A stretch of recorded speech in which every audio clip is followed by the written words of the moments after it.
Hello friend, good morning. मैं Amrinder sir tyre class channel पर आप सभी का स्वागत करता हूं। दोस्त, आज मैं आप लोग के बीच स्केटिंग ऑफ लाइट के बारे में डिस्कस करने वाले हैं। दोस्त, इससे पीछे हमने रेनबो टॉपिक का डिस्कस किया था। आज हम स्केटिंग ऑफ लाइट के बारे में समझेंगे कि प्रकाश का प्रकीर्णन किसे कहते हैं या प्रकाश का प्रकीर्णन की घटना क्या होता है।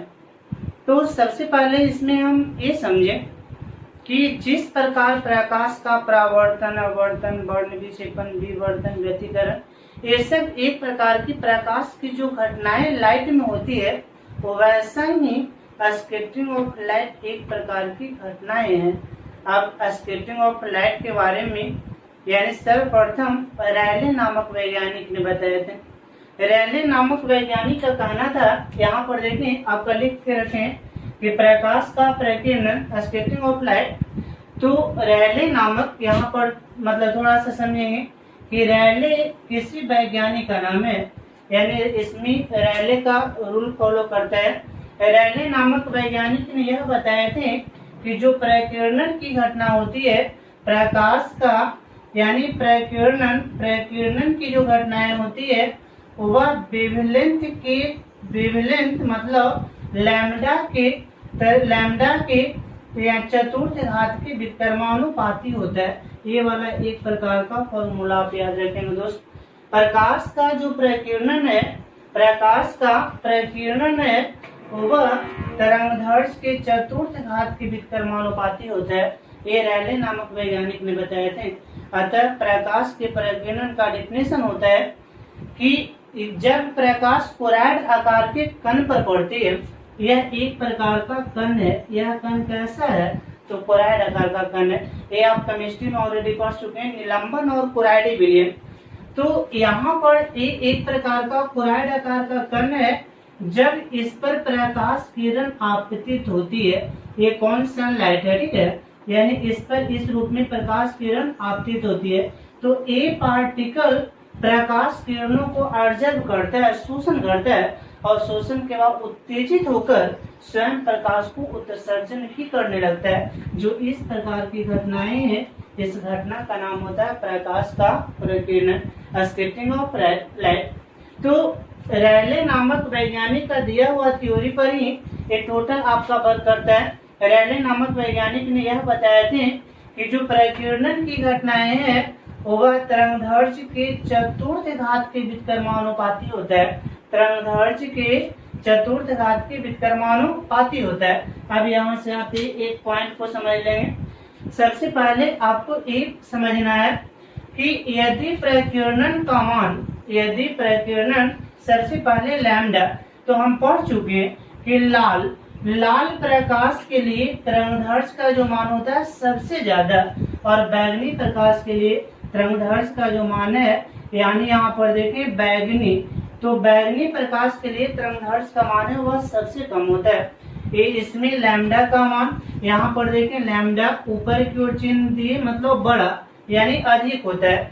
जब लैम्डा अधिक होगा तो यहाँ पर ध्यान रखना है कि प्रकीर्णन का मान, तो यहाँ पर देखिए प्रकीर्णन, तो प्रकीर्णन कम होगा या ज्यादा, तो समझे यहाँ पर देखिए बटा में वैल्यू है। जब यह बटा में वैल्यू है तो ये वाला वैल्यू बढ़ेगा, तो ये वाला वैल्यू घटेगा, उल्टा अपोजिट है। तो जब ये ज्यादा है तो प्रकीर्णन का मान क्या होना चाहिए? कम होना चाहिए। अतः लाल रंग के लिए प्रकीर्णन कम होता है, लाल रंग के लिए प्रकीर्णन कम होता है। लेकिन बैगनी रंग की याद रखना है तरंगदैर्घ्य का जो वैल्यू है वह सबसे कम होता है। इसकी मान लैम्डा का मान सबसे कम होता है। वह भी दृश्य प्रकाश में आपको बता रहे हैं कि दृश्य प्रकाश में लैम्डा का मान कम होता है। जब लैम्डा का मान कम होगा तो यहाँ पर देखिए प्रकीर्णन का मान, तो यहाँ पर आपको ध्यान रखना है, यानी प्रकीर्णन, तो प्रकीर्णन का मान क्या होगा? अधिक होगा। एक दो पॉइंट आपको समझना है। दोस्त, लाल रंग के लिए ध्यान देना है, लाल रंग के लिए लैम्डा का जो वैल्यू है ज्यादा होगा तो प्रकीर्णन का मान कम होगा। लाल रंग के तरंगदैर्घ्य का मान ज्यादा है तो प्रकीर्णन का मान कम है। किनके अनुसार? तो आंसर बताना है रैले नामक वैज्ञानिक अनुसार। रैले नामक वैज्ञानिक अनुसार आपको बताएं कि लाल रंग का तरंगदैर्घ्य ज्यादा है तो प्रकीर्णन का मान कम है और बैंगनी रंग का तरंगदैर्ध्य कम है, तो इसकी प्रकीर्णन स्कैटरिंग ऑफ लाइट उसकी ज्यादा होती है। अब सवाल ये उठा दोस्त, यहाँ पर देखें कि लाल और बैंगनी, तो सबसे ऊपर और सबसे नीचे वाला हमने लिखा, ठीक है। अब यहाँ पर कहता है कि श्वेत प्रकाश में कितना कलर होता है, तो श्वेत प्रकाश में 7 रंग होता है, ठीक है। श्वेत प्रकाश में कितना रंग, तो 7 रंग। अब यहाँ पर देखिए कौन कौन सा कलर होता है, तो सबसे पहले यहाँ पर यानी बैगनी, जा मतलब जामुनी, नी, नी का मतलब हुआ नीला, आहा का मतलब हुआ हरा, बैजानी पीनाला, तो पी का मतलब पीला, और ना का मतलब नारंगी, और ला का अर्थ क्या हुआ, लाल हुआ। अब यहाँ पर ये आपको समझना है कि लास्ट में स्टार्टिंग में देख रहे हैं, स्टार्टिंग में ये जो 3 कलर है इसकी वेवलेंथ का मान कम होता है, ये क्या स्मॉल है, ठीक है। यानी ये तीनों है, यानी स्मॉल वेवलेंथ वाला मतलब ये है, यानी इन तीनों का वेवलेंथ होते हैं वह स्मॉल होता है।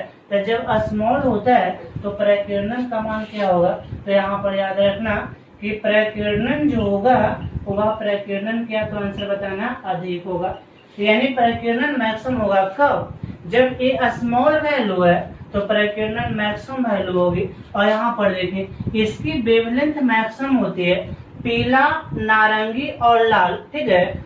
यानी इसका जो वेवलेंथ है वह वेवलेंथ अधिक होता है, यानी लॉन्ग, ठीक। तो जब इसकी वेवलेंथ अधिक है तो इसकी प्रकीर्णन का मान क्या होगा, कम होगा। यानी बीच का कलर यहाँ से आपको क्या निकल कर आ गया, हरा। जो वर्णपट पर यानी पर्दा पर जो बीच का रंग होता है वह कैसा होता है, तो आंसर बताना है हरा होता है, ठीक। यानी और ऊपर में यानी जितना आप ऊपर में है तो ऊपर वाला के वेवलेंथ का मान स्मॉल यानी कम होता है। तो जिसका भी अभी बताएं कि जब कम होगा तो प्रकीर्णन अधिक होगा, अधिक होगा तो प्रकीर्णन कम होगा, यानी उस अवस्था में स्कैटरिंग ऑफ लाइट की मान कम जाती है। ये 3 मुख्य फॉर्म में हमने अलग अलग कर दिया। आप देखिए इससे से रिलेटेड आपको प्रकाश का प्रकीर्णन हमने तो बताया कि प्रकाश का प्रकीर्णन कैसे करते हैं। अब प्रकीर्णन संबंधित कौन कौन सा एग्जामिनेशन में क्वेश्चन आते हैं इसके बारे में समझेंगे।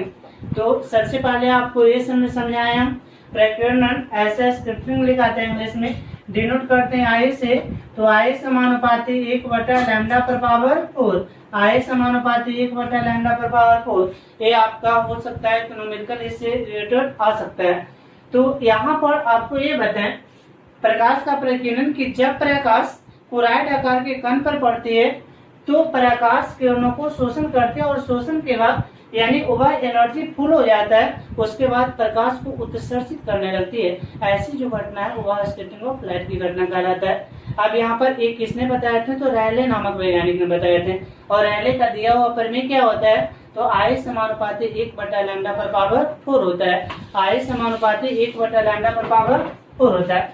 अब सवाल उठा कि सर कुराइट आकार का जो आप बार बार कण के बारे में बात करें वह कुराइट आकार का कण होता कैसा है, या कुराइट आकार का कण किसे कहते हैं। तो दूसरी सवाल ये है कि यदि सर कुराइट आकार के कण से किसी वस्तु के कणों का साइज ज्यादा बड़ा हो तो क्या वहां प्रकीर्णन की घटना होगी या नहीं होगी।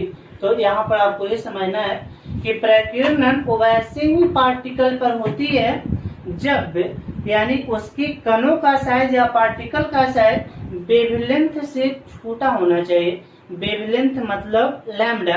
तो लैम्डा का मान कितना होता है, तो आंसर बताना है 7800 एंगस्ट्रॉम से लेकर के 3900 एंगस्ट्रॉम के बीच होता है। ये वेवलेंथ का मान होता है। और यदि ये वेवलेंथ से एक कण का साइज छोटा है यानी वेवलेंथ से तरंगदैर्ध्य से यानी कणों का साइज क्या होना चाहिए, छोटा। कणों का साइज छोटा, तो यहाँ पर जो कण का साइज है वह कण का साइज याद रखना छोटा। लैम्डा से ध्यान में रखना है, लैम्डा से कण का साइज यदि छोटा है तो इसमें रैले का प्रमेय लागू होगा। इसमें किसका प्रमेय, तो आंसर बताएंगे। यानी रैले का जो प्रमेय है यह प्रमेय लागू होगा। यह कब लागू होगा? जब लैम्डा का मान बड़ा हो और कणों का साइज छोटा हो।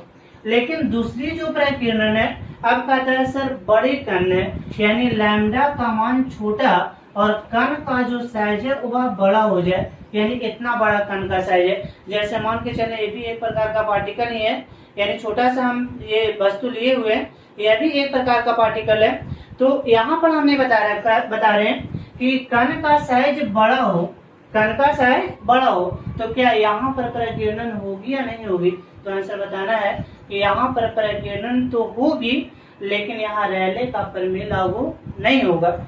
इस कंडीशन में जितना भी आपको न्यूमेरिकल मिलेगा जो रैले का प्रमेय होगा, यानी सबके सब रैले का प्रमेय पर लागू होगा। और रैले का प्रमेय क्या होता है? तो अभी अभी आपको हम बताएं कि I समानुपाती 1/λ/4 होता है। लेकिन जब एक कण का साइज बड़ा होगी तो प्रकीर्णन तो होगी, लेकिन सभी कलर का प्रकीर्णन समान होगा, इक्वल होगा। अभी अभी हमने बताया कि लाल का प्रकीर्णन होता है वह सबसे कम और बैंगनी का प्रकीर्णन होता है वह सबसे अधिक होता है। लाल का प्रकीर्णन सबसे कम और बैंगनी का प्रकीर्णन सबसे यानी अधिक, सबसे ज्यादा मैक्सिमम होता है। लेकिन जो कणों का साइज लैम्डा के साइज से यदि कणों का साइज बड़ा हो जाए तो उस अवस्था में जितने भी कलर है वह सबका प्रकीर्णन एक समान होगा। जितना भी कलर है वह सबका प्रकीर्णन एक समान होता है, यानी सबका प्रकीर्णन इक्वल होता है। और यहाँ पर यानी रैले का प्रमेय लागू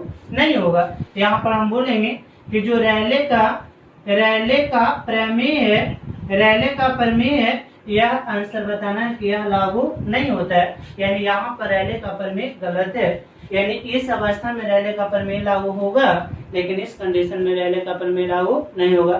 तो आशा करते होंगे आप लोग समझे होंगे कि कौन सा पार्टिकल में प्रकीर्णन की घटना होती है और किस पार्टिकल पर प्रकीर्णन की घटना नहीं होती है। बहुत सिंपल है। यदि वेवलेंथ जो है, ये वेवलेंथ की जो वैल्यू है यानी कणों का साइज से बड़ा होना चाहिए तो प्रकीर्णन होगी और वहाँ रैले का प्रमेय भी लागू होगा। सब जितना भी घटना है वह टोटल होगा। लेकिन यदि कणों का साइज बराबर या इससे बड़ा है तो ऐसे कंडीशन में यह रैले का प्रमेय फॉलो नहीं करेगा। प्रकीर्णन की घटना तो होगी, लेकिन जितने भी कलर है उन सबका प्रकीर्णन एक समान होगा। जितना भी कलर है उन सबका प्रकीर्णन एक समान होता है। अब चलते हैं आगे दोस्त, यानी इससे रिलेटेड यानी कौन कौन सा सवाल आपको एग्जामिनेशन में आते हैं, ऑब्जेक्टिव क्वेश्चन आएगा इससे रिलेटेड। तो सबसे पहले आपको ये समझना है, देखे होंगे सनराइज के टाइम मतलब जब सूरज उगती है या जब सूरज डूबती है उस टाइम देखे होंगे आप कि सूरज का जो कलर है वह रेड दिखाई देता है, सूरज का जो रंग है वह लाल दिखाई देता है। अब लाल देखने का क्या रीजन हो सकता है? सूरज का जो रंग है यानी वह लाल होता है, इसका क्या रीजन है? तो यहाँ पर देखें, आपको समझाते हैं, समझेंगे। मान ले यहाँ पर पृथ्वी है, ठीक है, यहाँ पर पृथ्वी है। अब पढ़े कि पृथ्वी के चारों तरफ विभिन्न प्रकार का परत होता है। तो सबसे पहले क्षोभ मंडल, इसके बाद समताप मंडल, उसके बाद आयन मंडल, ओजोन मंडल, बहुत सारे मंडल होते हैं पृथ्वी के चारों तरफ। अब देखें यहाँ पर मान के चले कि यहाँ सनराइज, यहाँ पर उगता हुआ सूर्य यानी क्षैतिज, तो यहाँ पर मान के चले सूर्य है, ठीक है। यहाँ पर ये क्या दिखा दिया हमने, यानी ऐसा हमने इस सूर्य को दिखा दिया, यानी इस रूप में ये सूर्य है, सूर्य की प्रकाश आती है। अब देखें क्या होता है, जो यहाँ से सूर्य की प्रकाश निकलेगी, सूर्य की प्रकाश निकलकर यहाँ पर ऐसे पड़ती है, ठीक है, यहाँ से ऐसे पड़ती है और यहाँ से यही किरण निकल करके मान के चले, यानी एक और यहाँ से निकाले तो ऐसे पड़ती है, दो किरण यहाँ से लाए, यानी इस रूप में दोनों के दोनों किरणें आती है। यहाँ से लेके यहाँ तक जो स्थान है, यह स्थान क्या है? तो यह स्थान निर्वात है, ये वैकुंठ स्थान है। तो हम पढ़े कि निर्वात स्थान में जो प्रकाश की चारी या प्रकाश विचलन नहीं होता है, प्रकाश विचलन नहीं होता है निर्वात में। जैसे ही सरफेस पर पड़ती है तो सरफेस पर पड़ते ही यहाँ से मीडियम आ गया, माध्यम आ गया। तो पढ़े कि एक मीडियम से दूसरे मीडियम में जब प्रकाश जाती है तो विचलित होती है। तो यहाँ से देखें, ये विचलित होकर यहाँ पर आ गया है, ये वाला विचलित होकर मान के चले यहाँ पर आ गया। ये दोनों के दोनों कलर है वह कलर दोनों के दोनों यहाँ से विचलित हो गया, और विचलित होकर एक क्या था, तो ये वाला पृथ्वी था। ये वाला क्या है, तो आंसर बताना है। ये वाला क्या है, पृथ्वी। तो यहाँ पर पृथ्वी पर प्रकाश पड़ती है। आप देखिए दूसरी ये बात समझे कि यहाँ पर देखिए मॉर्निंग था, अब यहाँ से देखिए यहाँ तक के आया, ठीक है, यहाँ से यहाँ तक के आया, तो ये जगह पर आया तो यहाँ पर दोपहर हो गया। यहाँ पर जैसे देखें ये वाला यानी सन पहले वहां पर था, अब यहाँ पहुंचा। अब यहाँ से प्रकाश निकल कर यहाँ आई और लंब पड़ती है, तो लंब विचलित नहीं होती है, डायरेक्ट आकर के यहाँ पर, डायरेक्ट आकर के यहाँ पर इस रूप में ये सब की सब किरणें ये डायरेक्ट आ रही है। यहाँ से निकल कर जो आ रही थी वह इतना दूरी तय किया, यहाँ से निकल कर यहाँ तक जो गई, ठीक है, यानी कि यहाँ मॉर्निंग है, मॉर्निंग के बाद यहाँ पर आया तो दोपहर का टाइम हो गया, ठीक है। अब यहाँ पर देखें ये साइड में आएगा तो पुनः इवनिंग का टाइम होगा। अब यहाँ आप देखें और समझें कि इस जगह से ये प्रकाश जाने में यहाँ तक इसको लॉन्ग ज्यादा लेंथ तय करना पड़ रहा है, लेकिन यहाँ पर प्रकाश आने में इसके कम लेंथ तय करना पड़ रहा है। जब लेंथ ज्यादा तय कर रही है, लेंथ ज्यादा तय कर रही है, तो इसका मतलब है कि हम लाल जानते हैं कि लाल का तरंगदैर्घ्य सबसे ज्यादा होता है, और लाल का तरंगदैर्घ्य ज्यादा होने के कारण इसकी प्रकीर्णन सबसे कम होती है। यानी यहाँ पर देखें, यानी लाल का वेवलेंथ क्या होता है, तो लाल का जो वेवलेंथ है वह सबसे अधिक होता है, और अधिक होने के कारण इसका प्रकीर्णन क्या होगा, तो यहाँ पर देखिए प्रकीर्णन का मान सबसे कम होता है, प्रकीर्णन का मान सबसे कम होती है लाल के, तो यहाँ प्रकीर्णन का मान सबसे कम हुआ। जैसे ही प्रकीर्णन का मान सबसे कम होती है तो यहाँ पर देखें प्रकीर्णन कम हुआ तो लाल यहाँ से निकला, बाकी सब किरण है वह मीडियम में रह गई, लेकिन लाल प्रकाश है वह प्रकाश यहाँ पृथ्वी तक पर पहुंचा। यह कारण मॉर्निंग में इस सूर्य कैसा दिखता है, तो आंसर बताएंगे रेड दिखता है। मॉर्निंग में सूर्य कैसा, तो रेड दिखता है। तो यहाँ पर ऐसा ये आपको समझाया, या यहाँ ऐसे नहीं समझ में आया तो एक और आपको पिक्चर बनाना चाहते हैं, उस पिक्चर से भी आप समझ सकते हैं। जैसे मान लें कि यहाँ पर एक पृथ्वी है और एक जस्ट सामने सूर्य है, ठीक है। अब पृथ्वी यहाँ पर मान के भारत है, ठीक, भारत पृथ्वी तो मूव करते हैं 24 घंटे में एक चक्कर, तो यहाँ से यहाँ तक इसको आने में, यानी अब यहाँ से यहाँ तक आई प्रकाश, और शाम के समय यहाँ से यहाँ तक 12 घंटा, तो यहाँ से यहाँ तक शाम के टाइम में यहाँ पर प्रकाश आए। तो इस ए लेंथ और ए लेंथ के तुलना में ये वाला लेंथ क्या है, कम है, तो सुबह और शाम के समय उसे अधिक से अधिक डिस्टेंस तय करना पड़ता है। यह कारण है कि सब सुबह में यहाँ से यहाँ तक डिस्टेंस इसे ज्यादा तय करना पड़ता है, और शाम में भी इसे ज्यादा डिस्टेंस तय करना पड़ता है, लेकिन दोपहर में इसे कम डिस्टेंस तय करना पड़ता है, और सभी प्रकाश लंब पड़ती है। और मतलब यही कारण है कि सुबह और शाम के समय सूर्य का रंग लाल, बट दोपहर के टाइम यह व्हाइट दिखाई देता है। तो ये आपको क्वेश्चन आते हैं कि मॉर्निंग में एंड इवनिंग में सूर्य के रंग लाल क्यों दिखता है, तो यही आपको आंसर बताना है।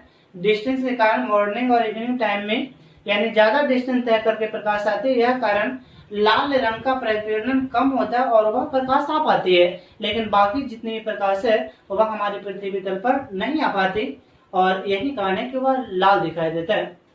चलिए इसके बाद आगे आपको बताते हैं, यदि आपसे सवाल किया जाए कि आकाश का रंग नीला दिखाई देता है, ठीक है, आकाश का रंग नीला क्यों दिखाई देता है, जब कोई आदमी आकाश को देखता है तो उसे नीला दिखने का रीजन क्या होता है।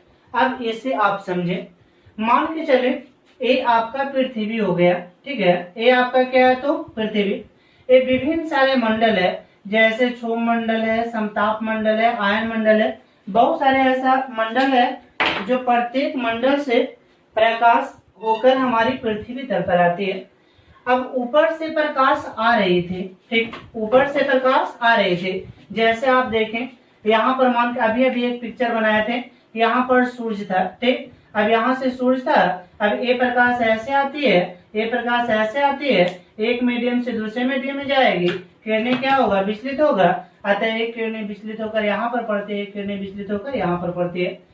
ये सुबह का टाइम था, ये अभी बताए थे, ये यहाँ पर दोपहर के टाइम में, तो दोपहर के टाइम में सन मान के चले यहाँ पर यदि सन आ गया तो यहाँ से प्रकाश निकल के डायरेक्ट लंब पड़ती है, तो सीधे के सीधे यानी सबके सब प्रकाश इस रूप में आ गई।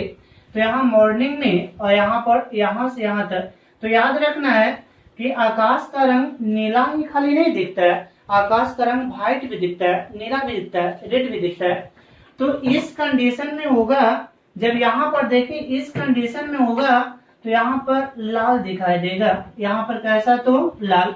यहाँ से यहाँ की कंडीशन में कैसा होगा, तो यहाँ पर याद रखना नीला दिखाई देगा। और इस कंडीशन में कैसा, तो यहाँ पर श्वेत दिखाई देता है। जैसे आप दोपहर के टाइम में आप बाहर निकल कर देखें, अंतरिक्ष को देखें, आकाश को देखें, जब आकाश को देखेंगे तो आकाश व्हाइट दिखेगा, लेकिन वहीं इवनिंग और मॉर्निंग टाइम में देखेंगे तो वह नीला दिखता है। व्हाइट दिखने का रीजन क्या है, यानी यह डिस्टेंस कम होता है तो स्कैटरिंग ऑफ लाइट का जो मान है वह सब किरणें के लिए थोड़ा थोड़ा कम होता है। और जैसे ही कम होता है तो सारा का सारा टोटल प्रकाश हमारी पृथ्वी तल पर पहुंच पाती है। यह कारण है कि दोपहर का टाइम वह कैसा दिखता है, व्हाइट दिखता है, या मॉर्निंग टाइम कैसा दिखता है, नीला। या ऐसे पूछा जाए कि आकाश का रंग कैसा, तो नीला। यानी वो कौन सा कंडीशन, जब अंतरिक्ष बिल्कुल साफ हो उस कंडीशन के लिए बात कर रहे हैं। बादल वाली कंडीशन के लिए हम बात नहीं कर रहे हैं।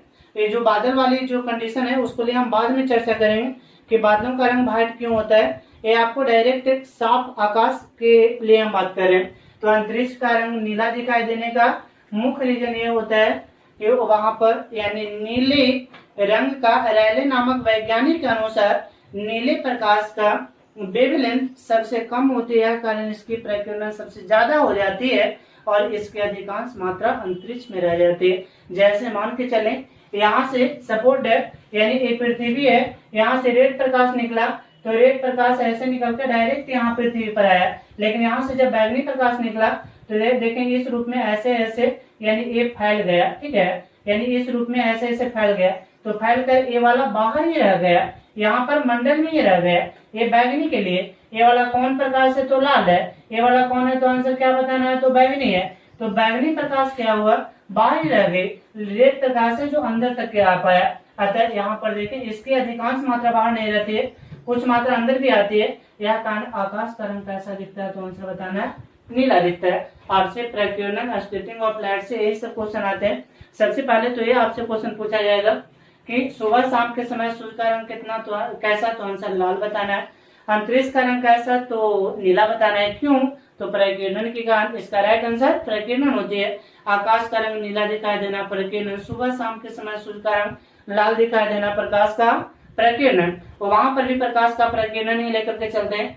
अब इसके बाद आगे चलते हैं, आगे आपको क्या है उसके बारे में समझाते हैं। अब कंडीशन ये आता है कि सर बादल का रंग है वह बादलों का रंग सफेद क्यों हो जाता है, बादलों का रंग सफेद क्यों हो जाता है, हालांकि होना नहीं चाहिए था। बादल है तो बादल में क्या होगा, छोटे छोटे पार्टिकल तो ज्यादा है। जब छोटे छोटे पार्टिकल ज्यादा है तो वहां पर स्कैटरिंग तो ज्यादा होना चाहिए था। जैसे नीला रंग है तो नीला रंग का स्कैटरिंग ज्यादा हो, तो जब ज्यादा होगा तो वह ओनली नीला दिखना चाहिए था, लेकिन वह व्हाइट क्यों दिखता है, यहाँ पर सोचने वाली बात है। अब व्हाइट दिखने का उसका रीजन अभी अभी हमने समझाया है। जैसे मान के चले यानी क्षोभ मंडल में बादल या मौसम संबंधी जितनी भी घटनाएं होती है वह क्षोभ मंडल में होता है। और यहाँ पर हम कल्पना करें कि इस रूप में ऐसा ये बादल है, ठीक है, ये वाला क्या हो गया बादल। और बादल कैसा है, तो सफेद है। चाहे तो बादल का रंग सफेद या काला होता है। आपको कहता है कि क्या सर ये बादलों में भी प्रकीर्णन की घटना हो रही है, तो इसका राइट आंसर बताएंगे नहीं। रीजन है कि जो प्रकीर्णन की घटना तो हो रही है हाँ, लेकिन रैले का परमिट फॉलो नहीं कर रहा है। इसका रीजन है कि जो बादलों का जो कणों का साइज है वह वेव लेंथ से कणों के साइज से बड़ा है, वेव लेंथ से कणों के साइज से बड़ा है। तो जितना भी कलर आती है उसकी प्रकीर्णन सबके सब जितनी भी कलर है सबका प्रकीर्णन सेम होता है, समान होता है या इक्वल होता है। अब इक्वल होने के कारण आप पढ़ चुके होंगे कि जो सभी रंग को परावर्तन कर दे वह व्हाइट दिखेगा, जो सभी रंग को परावर्तन कर दे वह व्हाइट दिखेगा, और जो सभी रंग को अवशोषण कर दे वह काला दिखेगा। तो बादल का रंग दो प्रकार के होते हैं, काला और व्हाइट। अब काला कौन सा कंडीशन में होगा, तो काला उस कंडीशन में होता है जब सभी प्रकाश किरणों को वह ऑब्जर्व करता है, शोषण कर लेता है, रिफ्लेक्शन होने नहीं देता है, तो उस कंडीशन में वह बादलों का रंग काला हो जाता है। प्रकीर्णन तो हो रही है लेकिन रैले का प्रमेय यहाँ पर लागू नहीं हो रहा है। ऐसा प्रकीर्णन हो रहा है कि जितने भी कलर है उसका सबका प्रकीर्णन समान हो रहा है, न तो किसी का ज्यादा और न किसी का कम। जितने भी कलर है, जैसे बैजानी या पिनाला मतलब 7 कलर होते हैं, तो जितनी कलर है वह सबका प्रकीर्णन इक्वल होते हैं। इक्वल होने के कारण यानी हम बताएंगे कि जिस टाइम सबको रिफ्लेक्ट कर दे तो वह सरफेस व्हाइट दिखेगा, और सबको ऑब्जर्व कर ले तो उस अवस्था में वह जो सरफेस है ब्लैक दिखेगा। तो बादलों का रंग ब्लैक एंड बादलों का रंग व्हाइट दिखता है। नेक्स्ट टॉपिक आपको लेकर चलते हैं। यदि आपसे पूछा जाए कि सर कोई आदमी है, वह आदमी जैसे मान के चले यहाँ पर पृथ्वी है, ठीक है, यानी इस जगह पर ये वाला मान लें क्या है तो पृथ्वी है, यहाँ पर मान लें अप मून है, चंद्रमा है, तो इस जगह पर माने चंद्रमा हो गया, पृथ्वी से कुछ छोटा चंद्रमा, तो यहाँ पर चंद्रमा है। जब कोई एक आदमी है, यहाँ पर मान लो माने आप कि ऐसा एक कोई बालक है, यानी बालक यानी चंद्रमा के सरफेस पर चला गया। अब चंद्रमा से पृथ्वी को वह दिखता है, चंद्रमा से पृथ्वी से को वह दिखता है, तो पृथ्वी के चारों तरफ तो मंडल है ना, तो आंसर बताना है हाँ, जैसे मंडल, समताप मंडल, आयन मंडल। क्या चंद्रमा के चारों तरफ भी मंडल होते हैं, तो आंसर बताना है नहीं, चंद्रमा के चारों तरफ वायुमंडल नहीं होते हैं। जब वायुमंडल नहीं होता यह कारण नहीं, जब चंद्रमा पर बम विस्फोट हो तो उसकी आवाज पृथ्वी तल पर सुनाई नहीं देगा। रीजन है कि साउंड ओनली मीडियम में ही गमन करती है, वह निर्वात या वैकुंठ में गमन नहीं करती। तो यहाँ पर मीडियम नहीं है और चारों तरफ मंडल नहीं है, तो जब ये आदमी पृथ्वी को देखेगा तो कैसा देखेगा, तो आंसर बताना है नीला देखेगा। लेकिन जब ये आदमी आकाश को देखेगा, ये आकाश है, तो आकाश कैसा दिखेगा, तो आंसर काला बताना है। आकाश कैसा दिखेगा तो काला, पृथ्वी कैसा दिखेगा तो नीला। क्यों? क्योंकि यहाँ तो वायुमंडल है ना, यहाँ क्लोराइड आकार का कण है, तो यहाँ स्केटिंग हो रही है, बट यहाँ पर तो नहीं है ना, ऊपर में तो नहीं है, तो इसका मतलब यहाँ पर मंडल होता तो यहाँ पर भी नीला दिखता है, लेकिन न रहने की वजह से वह कैसा दिखेगा तो काला। लेकिन पूछेगा कि सन कैसा दिखेगा, सूर्य कैसा दिखेगा, तो सूर्य सफेद दिखेगा, यानी सूर्य व्हाइट इसको दिखेगा। जब सूर्य को देखेगा तो व्हाइट दिखेगा, जब आकाश को देखेगा तो ब्लैक दिखेगा, और जब पृथ्वी को देखेगा तो वह नीला दिखेगा। कब? जब चंद्रमा पर से कोई आदमी ऐसी घटना या इस जो प्रॉपर्टी जो बताए ऐसा करता है, तब पृथ्वी को नीला, आकाश को काला। क्यों? क्योंकि यहाँ क्लोराइड आकार का बिल्लियन नहीं है या कण नहीं है या यहाँ पर मंडल नहीं है, ये वजह से काला। और सूर्य कैसा तो भाई या भाइट कहेगा क्या, इसको भी सुबह शाम रेड दिखाई देगा। यदि माने यहाँ पर है और सूर्य माने कि जैसे दोपहर में तो यहाँ पर है और मॉर्निंग में तो यहाँ पर होगा ना, ये सन है जो यहाँ पर, यानी ये जो सन है जो मॉर्निंग में तो यहाँ होगा, तो क्या मॉर्निंग टाइम में जब ये देखेगा तो क्या इसको लाल दिखेगा, तो आंसर बताएंगे नहीं, यहाँ पर ओनली सिर्फ व्हाइट दिखेगा। किसी भी टाइम पर जब सन को देखेगा तो व्हाइट दिखेगा, आकाश को देखेगा तो काला दिखेगा, और पृथ्वी को देखेगा तो आंसर नीला दिखेगा, यानी नीला दिखाई देगा। ये आपको बताएं विभिन्न सारे टॉपिक के अंतर्गत। तो ये सब जो स्कैटरिंग ऑफ लाइट है, इससे यही सब क्वेश्चन है एग्जामिनेशन में आते हैं, और इस टॉपिक को अच्छी तरह से आपको हमने समझाया। अब इसके बाद आपको पीडीएफ से सबका परिभाषा बताते हैं कि किसका परिभाषा क्या है। तो यहाँ पर देखें, आप लोग को सब जितना भी टॉपिक था प्रकीर्णन से रिलेटेड सब समझा चुके हैं। अब आप लोग यहाँ से नोट करते जाएंगे। एक बार हम सिर्फ इसको बोल देते हैं लिटरेचर रूप में। सबसे पहले यहाँ पर देखिए हेडिंग दिया हुआ है प्रकाश का प्रकीर्णन, प्रकाश का प्रकीर्णन, स्कैटरिंग ऑफ लाइट। ऑलरेडी हमने अभी अभी समझाया है इसको। प्रकीर्णन का डेफिनेशन यहाँ से देखें क्या करे कि जब प्रकाश की किरण क्लोराइड आकार के कण पर पड़ती है, क्लोराइड आकार के कण पर पड़ती है, तब प्रकाश किरणों को अवशोषण कर लेती है। जितना भी किरण अवशोषण करती है, अवशोषण के बाद उत्सर्जित कर देती है। इस घटना को प्रकाश का प्रकीर्णन कहते हैं। इसका खोज किसने, तो आंसर रैले। इसका प्रतिपादन किसने किए थे, तो रैले ने किए थे। अब इसके बाद आगे यानी इसमें अभी अभी बताएं कि जिस रंग का तरंगदैर्घ्य अधिक होता है, जिस रंग का तरंगदैर्घ्य अधिक होता है उसकी प्रकीर्णन कम। अभी अभी बताएं कि लैम्डा का मान जब ज्यादा हो तो प्रकीर्णन का मान क्या होता है? तो यहाँ पर देखें प्रकीर्णन, तो प्रकीर्णन का मान कम, ऊपर मतलब ज्यादा, नीचे मतलब कम। जब लैम्डा ज्यादा हो तो प्रकीर्णन कम होती है। तो अब देखिए इसके बाद इसके अपोजिट, जब लैम्डा का मान कम हो तो अब क्या होगा? तो अब प्रकीर्णन का मान क्या होगा? तो अधिक होगा। मतलब लाल रंग के लिए, किस रंग के लिए? लाल रंग के लिए सबसे अधिक, सॉरी, प्रकीर्णन सबसे कम, और बैगनी रंग के लिए, बैगनी वायलेट रंग के लिए प्रकीर्णन का मान सबसे ज्यादा होता है दोस्त। तो अब इसको आप लोग क्या से, मतलब जैसे जैसे समझा रहे हो वैसे वैसे आप डेफिनेशन नोट करते जाएंगे। तो यहाँ से अब आप नोट कर लेंगे। अब इसके बाद आगे चलते हैं। अब यहाँ पर देखिए मतलब कह रहा है कि रैले का प्रमेय क्या होता है? रैले का प्रमेय क्या होता है?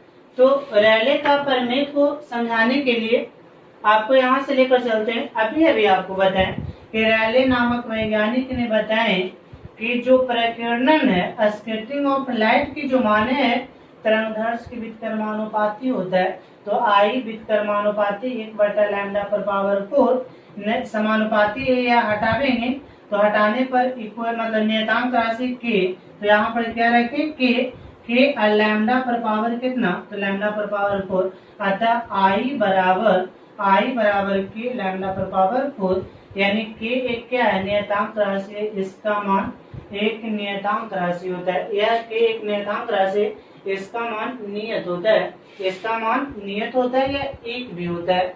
तो एक ही है। इसका के की जगह पर आप एक लिखेंगे तो आप फॉर्मूला में यूज करेंगे कि आई बराबर 1/लैम्डा पर पावर 4। यदि आवश्यकता पड़े तो इस फॉर्मूला का आप यूज न्यूमेरिकल में कर सकते हैं। यदि आवश्यकता पड़े तो इस फॉर्मूला का यूज की जा सकती है। तो इतना आप लोग नोट करेंगे। इसके बाद आगे चलते हैं।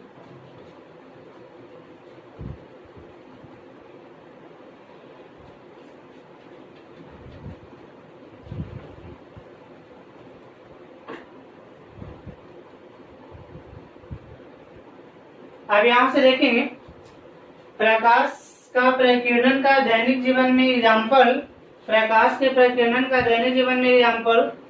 तो सबसे पहले आपका है कि अभी अभी बताए थे कि सुबह तथा शाम के समय सूर्य का रंग कैसा दिखता है? लाल दिखता है। किस कारण? तो आंसर आपको क्या बताना है? तो आंसर प्रकीर्णन। किस कारण? तो प्रकीर्णन के कारण।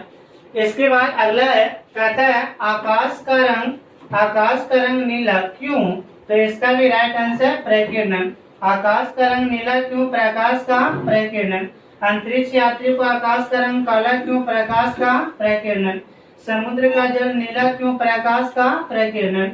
यानी सुबह तथा शाम, अब यहाँ पर जितना भी ये घटना है वह सबका राइट आंसर होगा प्रकाश का प्रकीर्णन। ऐसी जो घटनाएं होती है वह प्रकाश के प्रकीर्णन के कारण होता है दोस्त। तो इतना आप लोग नोट करेंगे। अब आपको आगे लेकर के चलते हैं। तो इसके बाद अब कहता है, यानी यही सवाल यदि 5 नंबर में आ जाए कि सुबह तथा शाम के समय सूर्य का रंग लाल क्यों दिखता है, तो 5 नंबर में आएगा। तो अब इसको कैसे लिखेंगे जो समझेंगे। अभी अभी उन्होंने बताया कि रैले के अनुसार यानी जिस रंग का तरंगदैर्घ्य रैले के अनुसार आपको ये दिखाया गया, यहाँ लैम्डा ज्यादा है तो प्रकीर्णन का होगा। तो यहाँ पर देखें प्रकीर्णन का मान क्या होता है? तो कम होता है। तो लाल का तरंगदैर्घ्य ज्यादा होने के कारण प्रकीर्णन कम हुआ, और जब प्रकीर्णन कम हुआ तो वह सबसे ज्यादा डिस्टेंस तय करके नीचे तक के पहुंच गए। अतः सुबह तथा शाम के समय सबसे ज्यादा डिस्टेंस तय करना पड़ता है। यह कारण है कि सुबह तथा शाम के समय सूर्य का जो रंग है वह लाल दिखता है। एक और सवाल पूछता है कि सूर्योदय और सूर्यास्त के टाइम का अंतराल कितना होता है? तो 2+2, तो राइट आंसर बताना है 4 मिनट। सूर्योदय और सूर्यास्त के टाइम का अंतराल कितना होता है? 4 मिनट। हालांकि इसके बारे में विशेष आगे क्लास में बताएंगे। चलते हैं अगला क्वेश्चन आगे। आकाश का रंग नीला क्यों दिखाई देता है? इस पर आपको लेकर चलते हैं। आकाश का रंग नीला क्यों दिखता है? तो आकाश का रंग नीला दिखने का रीजन है, ये भी वही सवाल इसके जस्ट अपोजिट हम पढ़ चुके हैं कि लैम्डा का मान कम होगा, लैम्डा का मान कम होगा। तो जब लैम्डा का मान कम होती है तो प्रकीर्णन का मान क्या होगा? तो यहाँ पर देखिए प्रकीर्णन स्क्रिप्टिंग का मान अधिक होता है। आप समझे, यानी बैंगनी के लिए या नीले रंग के लिए, ब्लू कलर के लिए यानी लैम्डा का मान कम होता है। तो लैम्डा का मान कम तो प्रकीर्णन का मान क्या है? ज्यादा। यानी अधिकांश प्रकाश, जैसे पृथ्वी है, ये क्षोभ मंडल है, समताप मंडल है, आयन मंडल है, तो जितना भी प्रकाश है वह अधिकांश प्रकाश ये सब ऊपर ही रह गया। तो यहाँ पर ये वाला कैसा दिखेगा? तो नीला दिखेगा।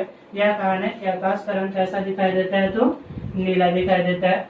यानी इसके बाद आगे चलते हैं। कहते हैं अंतरिक्ष यात्री को आकाश का रंग काला क्यों दिखता है? अंतरिक्ष यात्री को आकाश का रंग काला क्यों? सिंपल सा है कि अंतरिक्ष में कोराइड आकार का कण नहीं होता है। अभी तो समझाए थे कि यहाँ पर मून है, यहाँ पर अर्थ है, यहाँ पर सन है। तब मून पर से जब अर्थ को देखेगा तो ये वाला नीला दिखेगा, ठीक है, ये कैसा दिखेगा? तो नीला। लेकिन मून पर से जब सन को देखेगा तो ये वाला व्हाइट दिखेगा। अब मून पर से आकाश को देखेगा, ठीक है, तो ये वाला कैसा दिखेगा? तो काला दिखेगा। ये प्रॉपर्टी अभी